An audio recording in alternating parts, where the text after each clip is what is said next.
This our brother, he touchlight a lot of things. He also tell the public how it went to jail for 5 years for crime wey be say e no commit.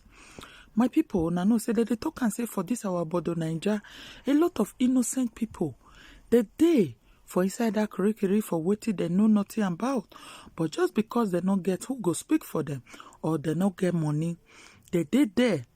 They waste their life for wetin they no know. If you listen to this story of this our brother, you go know say a lot of innocent people really they suffer there for wetin they no know.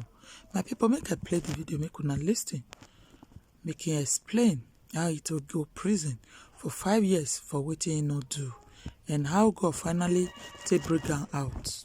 While in prison, I saw people who were just like me, who were there for nothing. Some were mocked in the village. Maybe they thought I committed the robbery or whatsoever. They will take somebody's land by force and they will come to me and say, Harrison, help me. And I will assist the person, get a lawyer, and we push up the case using social media to fight it. And we've been winning. The widow in the village house, got damaged, no help, nothing. I will use my page and raise funds and go to the village and build the house again. But there's one I did, a little girl who was married out to a 65-year-old man in Ozobolo. Yes, and that's her name is Chinwe. So she had a baby, and in that place, I discovered that those houses, if you have a baby at that age, minor, they will likely give you out to an older man to marry you. Peter B. I'm obedient. All right. I started being obedient before I picked up my form.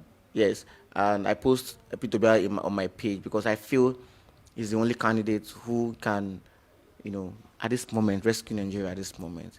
I do tell my friend, I said, please, if it's just 1 year, Obi will just enter the office to help us to change a lot of things. Let him enter.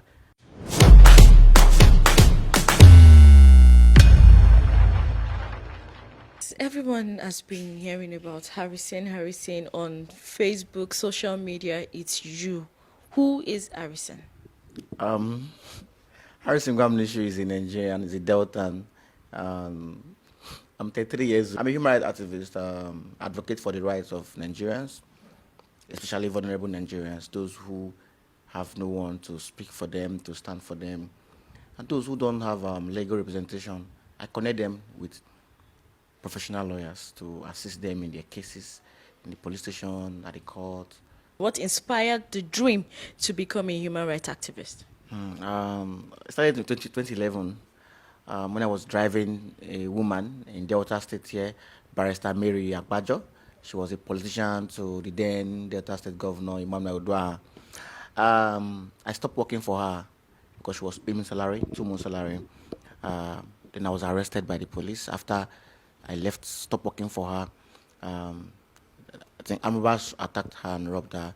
So at the station, then SARS, she told police I was the one who brought Amrabas to her house. Then without investigation, SARS from Lagos came to Asaba and arrested me and took me back to Lagos. I was tortured. I was brutalized. It was not funny at all. It was a sad memory. And they took me to their office, Ikeja.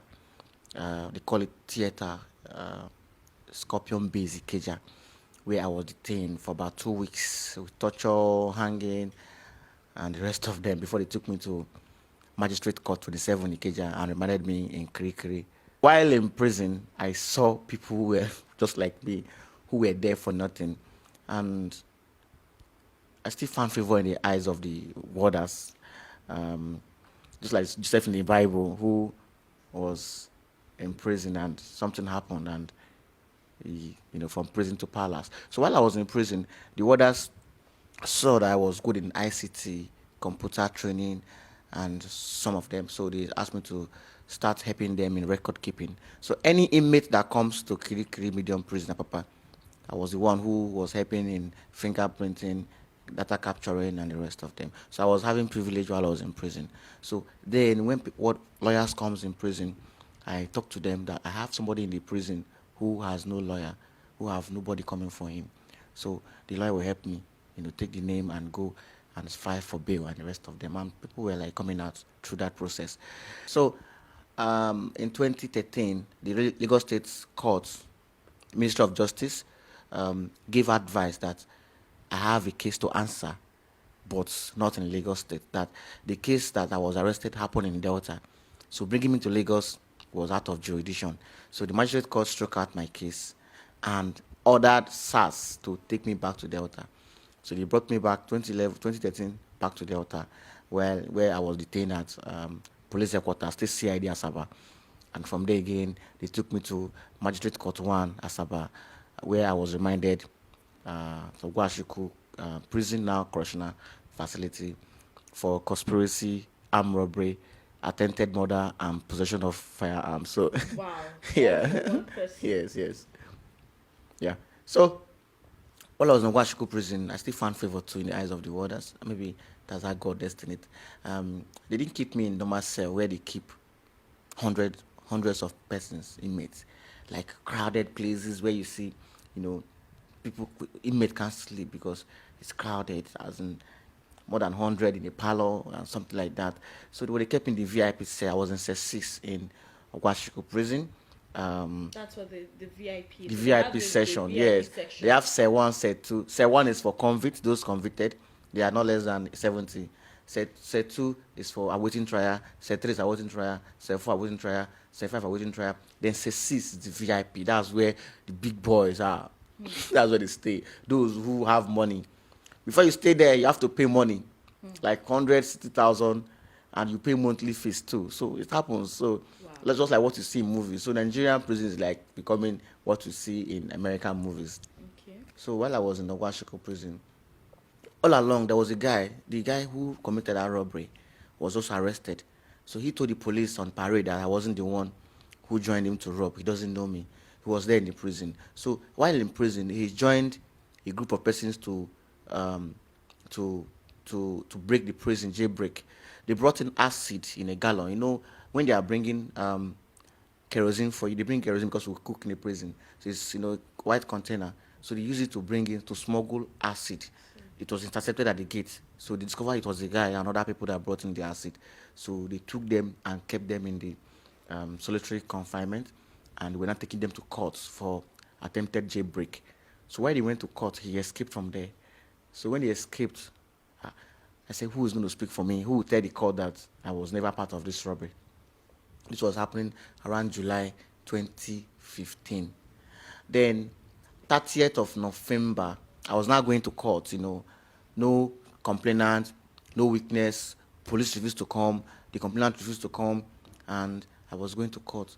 So that day, 30th of November, I went to court, and the magistrate, the judge, Justice Mabel Omove of High Court 5 Asaba, now told them to bring out my case file. She went through it, and said, you are discharged. And that was how I left the prison, 30th November 2015. Wow, that should be like 5 years. Yes. 5 years. 4 years plus. Yeah. 4 years plus. So being in jail for that long, Yeah. for a crime you did not commit, Yeah. how does that make you feel? As a Nigerian, do you think the system has failed you in carrying out proper investigation? If not, you wouldn't have stayed that long. Yeah. So how does that make you feel? I felt bad while I was there anyway. I felt bad. At my first 2-3 months I came to the prison, I felt bad. I felt that the system, the justice system would have protected me, investigated, find out the truth, and protect me from every other harm, and also pay the cost for the damages they cost me, and also my parents. I wasn't bothered about me anyway when I was in prison. I was bothered about my parents because I'm only child, no sister, no brother. My parents were the one who were suffering it the more, because my dad had a partial stroke, one hand, one leg gone. So my dad was coming all the way from Delta to Lagos on a night bus. My dad had nobody in Lagos, so my dad would enter night bus from Toll Gate here in Onitsha, and around 6 to 7 p.m. in the evening, get to Lagos in the morning and sleep in the park till 10, where the prisons will open the prison gate for them to come visiting. And after seeing me, my dad will still go back to the park and wait till 7 again in the evening before he returned back. So the trauma was so heavy that I could feel it when I was in prison. The justice system is broken and it needs to be fixed because it took me and others, not just me, and other Nigerians, young Nigerians, it took us away. So it needs to be fixed. Right, so coming out from prison, and how did your family feel when they saw you come out of, Yeah. prison, how of the correctional facility? How did they feel, to receive you? Then friends, families, the Yeah. society, how did they receive you? Some were mocked in the village. Maybe they thought I committed the robbery or whatsoever. So a lot of people in the village were were happy that I came out, but a lot of people got disappointed because they maybe thought I won't come back again. Yeah. So that's just it. That's So how just it. was it like getting jobs when you got out Hmm. of prison? So when I came back, I started looking for driving job again. I went to a lot of places. I wouldn't want to mention them anyway. So there's a place I went to, um, looking for jobs in civil service, private drivers for civil service. And when I got there, I think the guy was like looking at me. Actually, this is not the Harrison that was in prison that they said he was in prison. So job I passed driving test and he gave me the job already. So he like him and said, madam say they no will give you the job again. Oh, make another verse, I go find a job elsewhere. So it was a stigma, out of prison. So I started looking for job. I looked for jobs several times, but I couldn't get a job anyway.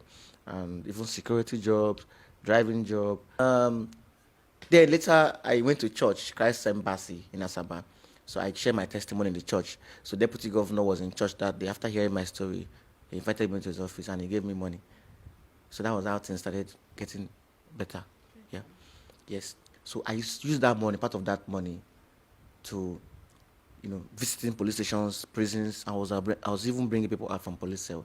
I went to police cell and I saw, I was I'll just go and meet DP. I said, sir, I'm looking for people who have stayed there like 2-3 days, who have nobody to help them. I want to help them. I was posting it on my page. I release, I post, I release, I post. And somebody called me and said, Harris, this thing you are doing is good. Oh. Apply for a program. So he sent me a link and I applied for a program called Mandela Washington Fellowship. So I applied for the program and I got a email, congratulations. Later again, I got another email again. I should go for my visa in Abuja. I went for my visa. And that was how they gave me a visa to travel out of Nigeria to the US. Wow. So while I was doing this, a lot of people were seeing the integrity and transparency in what I was doing. And a lot of people were sending me money. That's the truth. Yeah, sending money. And I will have cases of rape, cases of domestic violence, and people were saying that because in Delta here we had no such groups in Delta here, So a lot of people were now bringing these cases to me. So I left. I was now, leaving the police cases. I handled them anyway, but I was still handling other cases and putting them together. They will take somebody's land by force and he will come to me and say, Harrison, help me. And I will assist the person, get a lawyer, and we push up the case using social media to fight it. And we've been winning. And several cases too. Then when it comes to a widow in the village, house, got damaged, no help, nothing. I will use my page and raise fund and go to the village and build the house again. And your media FM published a story where I built a house. Sorry, where I was, where I built a house for a woman in the village, but through people's contribution, I was able to build a house. So with that, people see all I do and they believe that Harrison, if they support me, and I always deliver, and I've been doing it several times. People in the police station, again, are people who are detained by the police, taken to POS. From that first time, I started posting about police POS issues, police taking people to ATM. They started from the ATM, so that we always post them, always take pictures of them and post it. They stopped taking people to ATM. They started using POS, and it's still happening now anyway. But after the NSAS, it reduced. Yes, but it's still happening today. So a lot of things I've done, I can't count them a lot. But there's one I did, a little girl who was married out to a 65-year-old man in Ozobolo. Yes, and her name is Chinwe. So she had a baby, and in that place, I discovered that those houses, if you have a baby at that age, minor, they will likely give you out to an older man to marry you. So they give that man out to somebody who they said was not even mentally okay. I wasn't the one to satisfy if he's okay or not. So the picture was trended where the man was carrying the girl in the leg, and I left alone. I left here with one of my volunteering on the chair. We went to Iyala or Zupulu. Then we got the police involved, right petition, and the rest of them. We got police involved, and that was how police went and rescued the girl. Then the Ministry of Women Affairs took over the girl. Today, the girl is not married to that man. She's in school and she has learned a skill, and she's doing well today. Would you say the human rights, activities is Yes. what is driving you into politics? I think that's one thing. The activism is different from politics, but they kind of offer almost the same services. Because in my humanitarian life and things I've done, I think it's almost like um, that's almost like dividends of democracy, like roads, lights, healthcare, electricity. I have touched all this while I was doing my activism. In my community, I influenced a water project. My community in Ubuluku, I think, is the only community that have is first to have a standard borehole, not individual. It was not. I didn't put it in my house when I influenced the project. A friend I met in the US for my Malaysian Washington Fellowship Program, Chibuzo, who has an NGO that gives water to community. They call her Girl That Found Water. So I contacted her when she was looking for where they can put, fixing some boreholes. So I sent pictures of my community because my community stream, the herdsmen, cow drinks from it. So after they drink from it, they get dirty and we get there and fetch to and drink. It was not hygienic for us. Yes. So they came to my community and I showed them. I said, look for anywhere you can get water and fix it, not just my house. And they fix it somewhere that's even very, very, very far from my house. So I think that's number one thing. Community project. My community road every year, I 2 times yearly. I try as much as possible to make sure it's not good, it's not motorable. So I get caterpillar and try to see how I can be able to make it motorable. Then my community facelift, which is there too, I try to see how I can be able to beautify my community because people who pass from the express don't even know that such community exists. So I have to make it known to people that there's a community in that place. Also, light to street light project. So these are the things I've done. Children who have hydrocephalus, big head that had no medical, indigent children that had no any way to get support. I help them to raise funds that will go for surgery. A lot of them, not one, not two, not three, a lot of them, children who have heart issues, the rest of them I have assisted. So these services I've rendered is mostly the evidence of democracy. So going to politics, I feel that it will help me to reach out to other communities within my local government because I'm going for House of Assembly. I'm not going for a senator or a governor.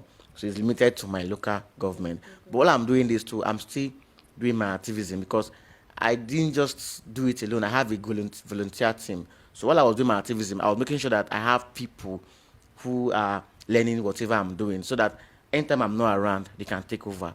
So while I'm not leaving activism for anything, yes, I may not come out to the road to shout the way it used to be, but I feel that being in politics, it may give us more power, more edge, because where we can shout, I can go with leg and talk. I say, hello, there's issue here and it will be resolved. I feel that's one of the importance of me joining the politics too. And again, too, when it comes to accountability too, I feel because people have supported me in the past and I have accounted, I have carried out projects supervised by me and everything. I feel getting into politics, whatever that get to my people, we get to the grassroots. And again, too, I'm not being sponsored by anybody. I picked up Labour Party from without spending millions, and I feel getting this ticket and winning the election, I will not service selected few like what happened before. When they win election, they have to service those persons who have sponsored them in election, those people who paid billions, millions of naira for election. The candidate borrowed millions of naira for election. But mine is people oriented, people powered. People are the one pushing me to go. And because I'm going to win the election. So when I win, I believe that I will start with the people, not the selected few. So we know presidential elections are around the corner. Yeah. So who are you rooting for? Peter Obi. I'm obedient. All right. I started being obedient before I picked up my form. Yes, and I post Peter Obi on my page because I feel he's the only candidate who can, at this moment, rescue Nigeria at this moment. Yeah, I do tell my friend, I said, please, if it's just 1 year, Obi will just enter the office to help us to change a lot of things. Let him enter, and he's going to win. In my local government, Obi is going to win my local government. And that's why I challenge every of my friends who are in Lagos, who are in Imo State. I said, let's Obi win the local government. So if Obi win the local government, he will win this one. And so that's it. I'm rooting for Peter Obi. Okay. How is your family, wife, kids? Okay, I was married. I left prison 2015. 30th of November 2015. I married February 2016. So I think I was I was fast about it anyway, and I wouldn't say it's a bad thing. And yeah, I married a woman who I met in the court. It's a love story. I don't want to share it on. Please feel free. All right. So I married a woman who I met in court, and she saw me in the court, and I think she just liked me. So because then I was wearing always white in court. I told I was in VIP session, so I was dressing well, and yeah, she visited me in the prison. Even the last day when my lawyer was kind of messing up, she brought in a lawyer for me in the court, and when I came out, we were just having two or one. Yeah. So that was what happened. But for now, I think some issues, and for a long time anyway, we've been we've been apart. So that was not what I wanted. I wanted to have a happy home. So we have a child together, Emeka. It's going to be 5 years, September this year. Right, so being apart from your wife and your Yeah. son, how do you communicate? Do you communicate regularly with him? Yes, I do. Or do you have plans of reconciling with your wife? Oh, I don't know. So for now, we are communicating.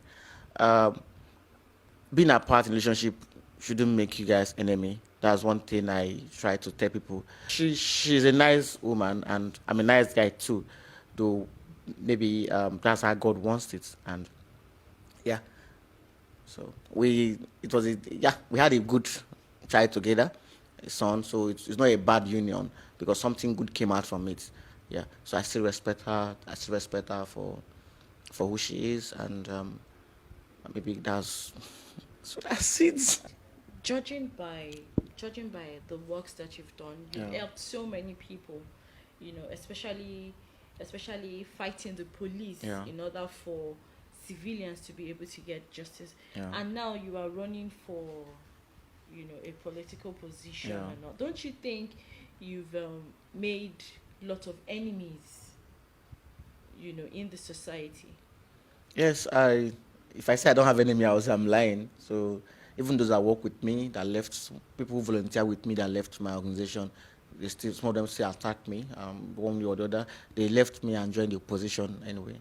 And again, there's nobody that don't have enemy. If you not get enemy, you not be human being. So we must have enemy. And one thing is, how do you try to manage it? I've tried my possible best to see that, I don't get killed somehow. I don't get, ambushed and mobbed by enemies and the rest of them. I remember when I was driving in my place and I was shot like from the back. I heard the sound, very big sound behind me, and when I looked at my back, I think the glass was there. I was seeing that it was a big hole. I zoomed off and they were pursuing me with a Sienna vehicle until I get to a point. I stopped and I ran into the bush and they shot my car. So several times I've been threatened, I've been attacked by people. I don't know them physically, but I feel that people who have stepped on toes. So my job for years, I've stepped on toes of people, not in a bad way, but in a right way.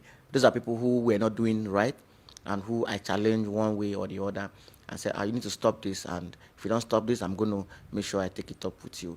I was driving along the express one day. I saw a police just driving, and policeman just AK-47 pointed at me. I don't know if they wanted to shoot or something. So I just matched brake and I left the road, and they zoomed off, just like that. So And later they were arrested and they started begging, kneeling down, begging that it was just a joke, you know. So a joke like that. So, yes, we have good people. The country is good, but there are still bad people too who will try to bring you down. So now I'm in politics. They're already coming up. They are recruiting them back. Going to say, oh yeah, fine. Now you make us not collect land from that widow. Now you not make us not collect money from that boy who will arrest. We're going to deal with you.